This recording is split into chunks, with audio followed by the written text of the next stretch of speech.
Lundi 2 octobre 2023, La mission de Dieu envers nous, deuxième partie.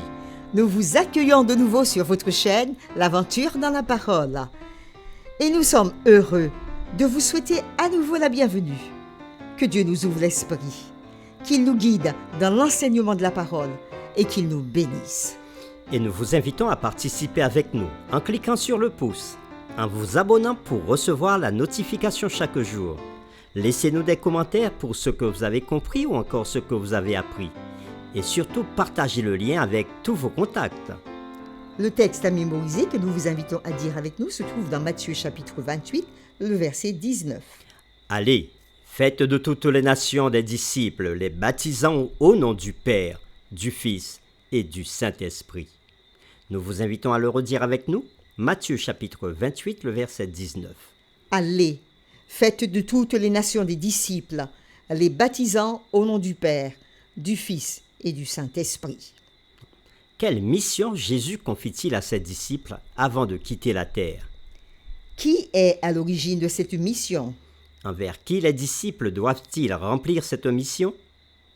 Les réflexions de cette semaine nous aideront à répondre à ces questions et aujourd'hui, nous le faisons avec la séquence. Faire des disciples le centre de la mission.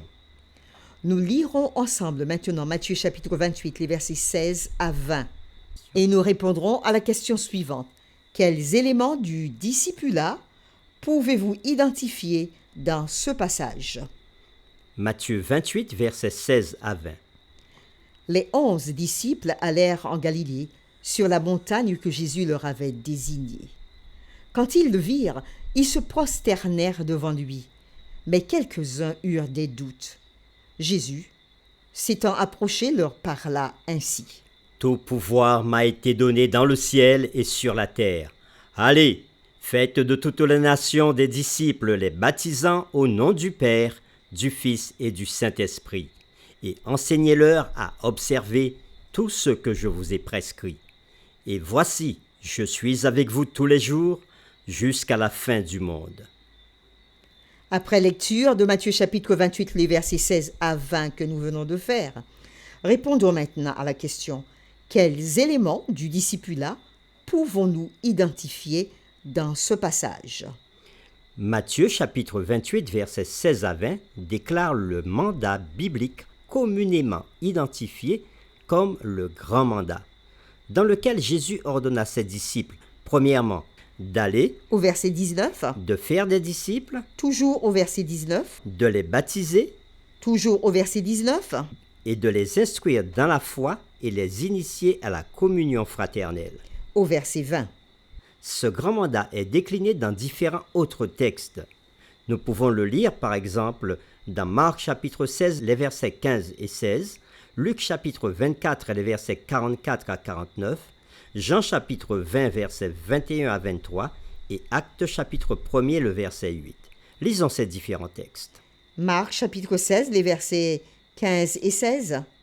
Puis il leur dit, Allez par tout le monde et prêchez la bonne nouvelle à toute la création. Celui qui croira et qui sera baptisé sera sauvé, mais celui qui ne croira pas sera condamné.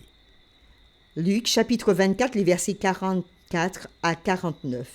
Puis il leur dit, C'est là ce que je vous disais lorsque j'étais encore avec vous, qu'il fallait que s'accomplisse tout ce qui est écrit de moi dans la loi de Moïse, dans les prophètes et dans les psaumes. Alors il leur ouvrit l'esprit afin qu'ils comprissent les Écritures.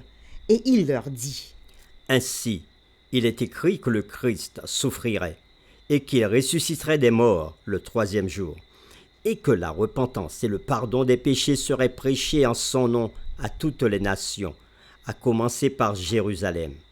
Vous êtes témoins de ces choses. Et voici, j'enverrai sur vous ce que mon Père a promis. Mais vous, restez dans la ville, jusqu'à ce que vous soyez revêtus de la puissance d'en haut. Dans Jean chapitre 20, les versets 21 à 23, il est dit, Jésus leur dit de nouveau, La paix soit avec vous. Comme le Père m'a envoyé, moi aussi je vous envoie. Après ces paroles, il souffla sur eux et leur dit, recevez le Saint-Esprit. Ceux à qui vous pardonnerez les péchés, ils leur seront pardonnés. Et ceux à qui vous les retiendrez, ils leur seront retenus. Dans Actes chapitre 1, le verset 8, il est dit « Mais vous recevrez une puissance, le Saint-Esprit survenant sur vous, et vous serez mes témoins à Jérusalem, dans toute la Judée, dans la Samarie et jusqu'aux extrémités de la terre. » Tout ce que nous venons de lire parle du grand mandat décliné dans ces différents textes. Les éléments de base de Matthieu chapitre 28, les versets 16 à 20, peuvent être vus sous 4 aspects simples. Premièrement, Jésus demanda à ses disciples d'aller en Galilée pour être avec lui. Matthieu 28, versets 16 et 17. Deuxièmement, Jésus alla vers eux, déclarant son autorité et sa souveraineté. Matthieu chapitre 28, le verset 18. Troisièmement, Jésus chargea ensuite ses disciples d'une tâche spécifique, à savoir faire des disciples. Les versets 19 et 20. Et enfin, quatrièmement, Jésus promit d'être avec eux jusqu'à la fin du monde. On le retrouve au verset 20. L'objectif principal du grand mandat et la tâche principale de la mission est de faire des disciples. Littéralement, en grec, le début de Matthieu chapitre 28, verset 19 dit « Allez donc, faites des disciples ». Le donc donne à la commission un fondement basé sur ce qui venait d'être présenté dans Matthieu chapitre 28, le verset 18. La puissance, l'autorité et la souveraineté de Jésus. Tout cela découlant de la victoire obtenue dans sa résurrection. Il est important de souligner que le seul verbe d'action ayant une force impérative dans le grand mandat est « faites des disciples ». Enseigner les nations, les baptiser et de partager les enseignements de Jésus avec eux sont les caractéristiques du processus du discipulat. Ici, Jésus dirige clairement ses disciples vers un seul but, faire des disciples. C'est en effet l'un des plus grands passages missionnaires de toute l'Écriture. Il se termina par la promesse de Jésus d'une présence continue avec ses disciples. De toute évidence, le grand mandat était destiné à signifier plus qu'un simple regroupement des premiers disciples dans cette circonstance particulière. Il ne pouvait pas aller seul vers toutes les nations pour accomplir la nouvelle mission de faire des disciples. Par conséquent, le mandat a une portée universelle. Tout vrai disciple de Jésus-Christ devrait être engagé dans l'acte de faire des disciples.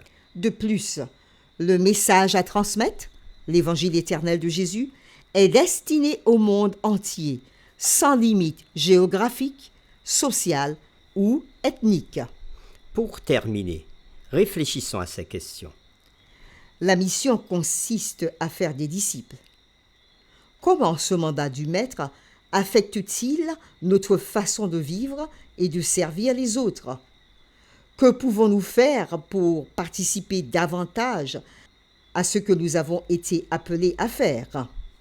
Nous vous invitons à vous joindre avec nous dans cette prière. À toi la gloire, à toi la louange, à toi l'adoration. Oui, nous voulons t'adorer, ô Père.